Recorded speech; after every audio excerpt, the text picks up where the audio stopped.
നമ്മളിന്ന് ഡിസ്കസ് ചെയ്യാൻ പോകുന്നത് ലാങ്സ്റ്റൺ ഹ്യൂഗ്സിൻ്റെ I2 എന്ന് പറയുന്നൊരു പോമാണ്. സോ ഫസ്റ്റ് നമുക്ക് ലാങ്സ്റ്റൺ ഹ്യൂഗ്സിനെ പറ്റി നോക്കാം. അദ്ദേഹം ഒരു അമേരിക്കൻ പോയറ്റാണ്, സോഷ്യൽ ആക്ടിവിസ്റ്റാണ്, നോവലിസ്റ്റാണ്, അതേപോലെ പ്ലേ റൈറ്റൂടെയാണ്. ആഫ്രിക്കൻ അമേരിക്കൻ റൈറ്ററാണ്. ഓക്കെ, അതേപോലെ തന്നെ ഇദ്ദേഹത്തിൻ്റെ ഡിസെൻഡ് എന്ന് പറയുന്നത് ആഫ്രിക്കനാണ്. And he was also the leader of Harlem റിനൈസൻസിൻ്റെ ലീഡറാണ്. ഹാർലം റിനൈസൻസ് എന്ന് പറഞ്ഞാൽ 1920s 30s ആ ഒരു ടൈമിൽ അമേരിക്കയിലെ ഹാർലം എന്ന് പറയുന്ന സ്ഥലത്ത് ആഫ്രിക്കൻ അമേരിക്കൻ പീപ്പിൾ നടത്തിയ ഒരു മൂവ്മെൻറ്റാണ്.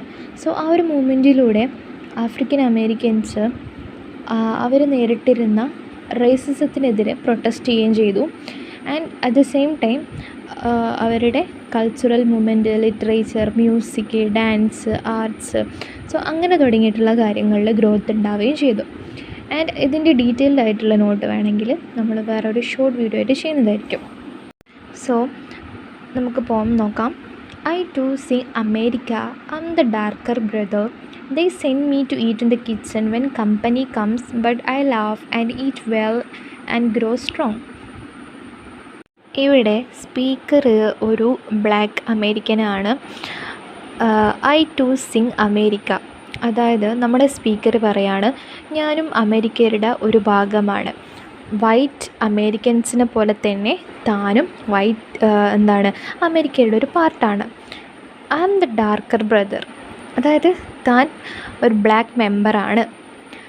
Okay, and they send me to eat in the kitchen. So eat in the kitchen എന്ന് പറയുന്നത് ഒരു എക്സ്റ്റെൻഡഡ് മെറ്റഫറാണ്. ഇവിടെ നമുക്ക് വൈറ്റ് പീപ്പിള് ബ്ലാക്ക്സിനോട് കാണിക്കുന്ന സെഗ്രിഗേഷനാണ് കാണാൻ കഴിയുന്നത്. Okay, black and white discrimination. Okay, whites വരുന്ന സമയത്ത് സ്പീക്കറിനെ കിച്ചണിലേക്ക് സെൻഡ് ചെയ്യും. ബട്ട് അദ്ദേഹം ഇതൊന്നും മൈൻഡ് ചെയ്യുന്നില്ല. I laugh, eat well, grow strong. Okay, ഇനി നമുക്ക് അടുത്ത സ്റ്റാൻസിലേക്ക് പോവാം. Tomorrow I will be at the table when company comes. Nobody will dare say to me, eat in the kitchen. Then, besides, they will see how beautiful I am and be ashamed. I too am America. ഇവിടെ എന്താ പറയുന്നത് വെച്ചാൽ ഫ്യൂച്ചറിൽ എല്ലാ കാര്യങ്ങളും മാറും. Black പീപ്പിളിനും വൈറ്റ്സിനെ പോലെ തന്നെ ഈക്വാലിറ്റി കിട്ടും. അപ്പം ആ ഒരു സമയത്ത് തന്നെ കിച്ചണിലേക്ക് അയക്കാൻ ആർക്കും കറേജ് ഉണ്ടാവില്ല എന്നാണ് ഇവിടെ പറയുന്നത്. ഈറ്റ് ഇൻ ദി കിച്ചൺ എന്ന് പറയുന്നത് എക്സ്റ്റെൻഡഡ് മെറ്റഫറാണ്. അതിലൂടെ സെഗ്രിഗേഷനാണ് കാണിക്കുന്നത്. ഓക്കെ, അപ്പം ഇതിനെല്ലാം പുറമേ അന്ന് അവർ മനസ്സിലാക്കും ഞാൻ എന്തുമാത്രം ഭംഗിയുണ്ട്. അതുപോലെ തന്നെ അവർ അന്ന് ഷെയിംഫുൾ ആവുകയും ചെയ്യും. ഞാനും അമേരിക്കയുടെ ഒരു ഭാഗമാണ് എന്നാണ് പറഞ്ഞു നിർത്തുന്നത്. ഇൻ കൺക്ലൂഷൻ, ഈ ഒരു പോം എന്ന് പറയുന്നത് ഒരു ബ്ലാക്ക് മാൻ എക്സ്പീരിയൻസ് ചെയ്ത അമേരിക്കൻ റേസിസമാണ്. ഇദ്ദേഹം അമേരിക്കയുടെ ഒരു ഭാഗം, അമേരിക്കൻ സൊസൈറ്റിയുടെ ഒരു ഭാഗമായിരുന്നിട്ട് പോലും എക്സ്ക്ലൂഡ് ചെയ്യപ്പെടുകയാണ് ബിക്കോസ് ഓഫ് ഹിസ് കളർ.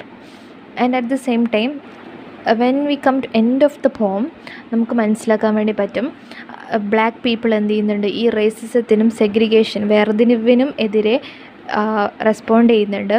അവർ അവരുടെ വൈബ്രൻറ്റ് അതുപോലെ തന്നെ ഇൻഡിപെൻഡൻ്റ് ആയിട്ടുള്ള കൾച്ചറൽ ട്രഡീഷൻ ഒക്കെ ഡെവലപ്പ് ചെയ്യുന്നുണ്ട്.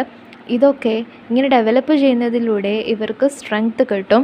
സോ അതിലൂടെ ഇവർ പ്രൊട്ടസ്റ്റ് ചെയ്യും. ആൻഡ് വൈറ്റ് പീപ്പിള് ഈ റേസിസം ഒക്കെ നിർത്തും. അതുപോലെ അതാണ്.